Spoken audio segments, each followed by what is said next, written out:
So I've been living with this sample of Guerlain's new release, Patchouli Paris, for about a week now. It was my scent of the day yesterday, and I've got a fresh spray on now. In very brief, I'll say I think it's beautiful, and also I don't like it. So what do we have here? The first thing I'll say is I'm quite surprised to see that rose is not listed at all in the notes. Maybe it's the power of suggestion because all the advertising is like this deep dark red, or just the fact that patchouli rose is such a common combination, our nose can't kind of disentangle them. But to me, this is a very classic and very kind of old-fashioned smelling patchouli rose fragrance. And that's why I don't really like it.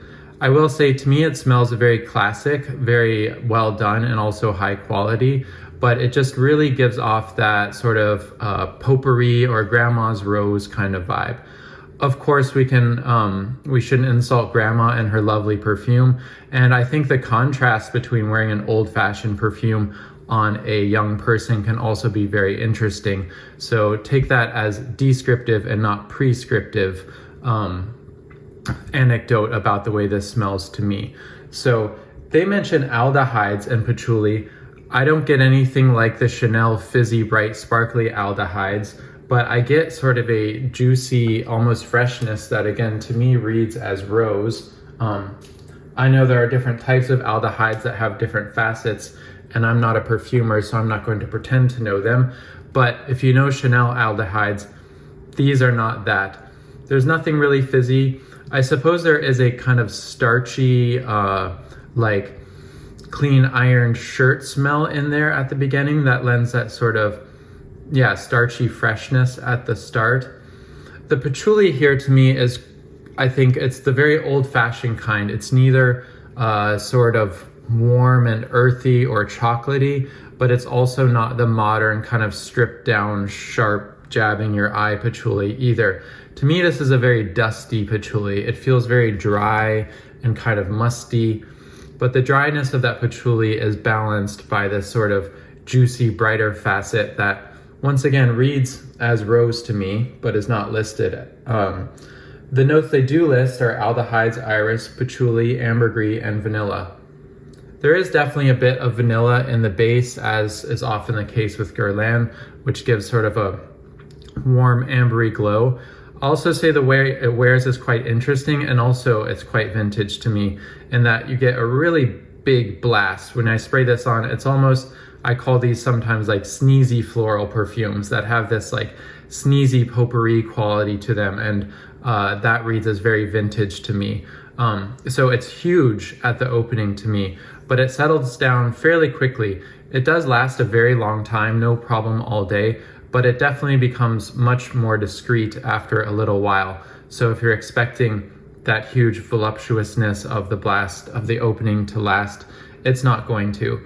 It does become a fairly lovely kind of musky, warm-ish, ambery, but still kind of vintage, dusty patchouli in the base.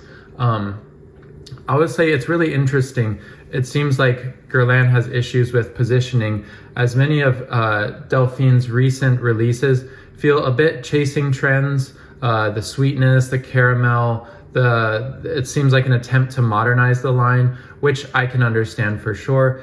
But it seems like before her, maybe part of the problem with Thierry Wasser was that he tends to have kind of this very classic, almost stodgy taste, and that didn't quite hit the mark either. So this really feels like a Wasser special to me, even though it is not done by Thierry Wasser, but it has that sort of stodgy, a little bit like out of touch with the time feel to it, which may be a good or bad thing depending on how you look at it. To me, it's refreshing that this one isn't so sweet. It's not dipped in honey as some of the recent Delphine, I believe it's Yelk, releases have been.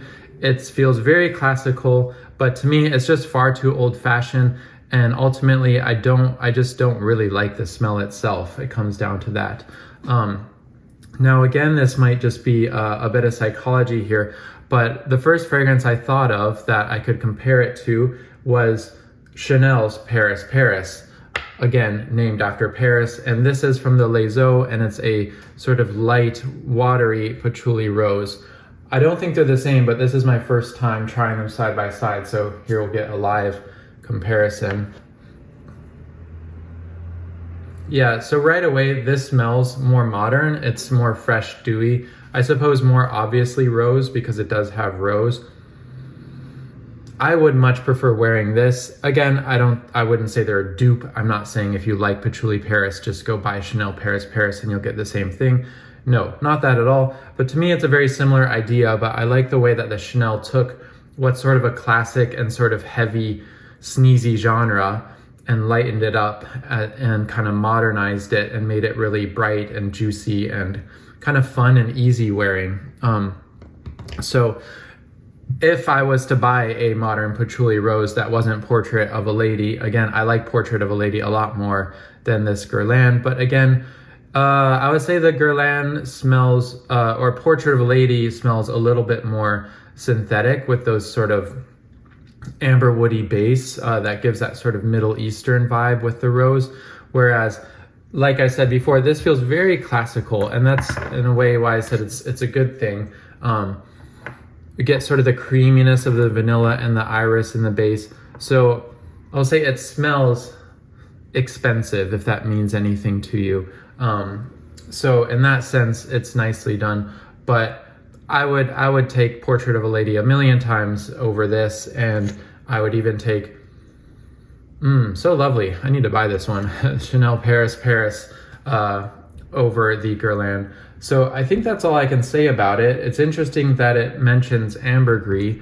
I don't get anything salty in the base, and it's really an interesting, yeah, I feel like I smelled this. I complained about some Boadicea, the Victorious fragrances, and their line is so schizophrenic. It feels like it's just trying to dupe a little bit of everything. But there was a fragrance in there that was what I called a very sneezy potpourri floral, and this reminds me a lot of that. So there you have it. An interesting development in the Guerlain line, but not one that I'm particularly fond of.